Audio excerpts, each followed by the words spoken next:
So I've installed Viking bags with the QRS quick release system on my 2017 Harley Slim.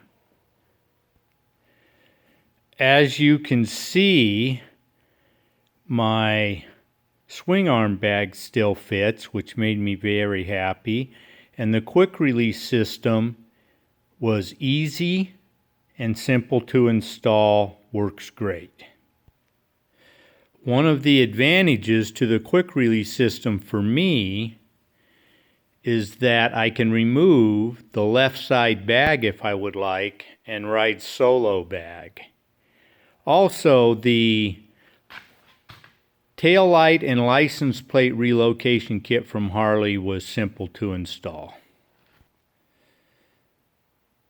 Unfortunately, it's snowing in Idaho now, so you get a picture of the bike sitting in the shop. Anyway, guys, I think it was a great addition to my bike. I'm really happy with the bags. And I can't thank Viking Bags enough for their help with the installation. Okay, so I've tried to give you pretty much a 360 on the bike.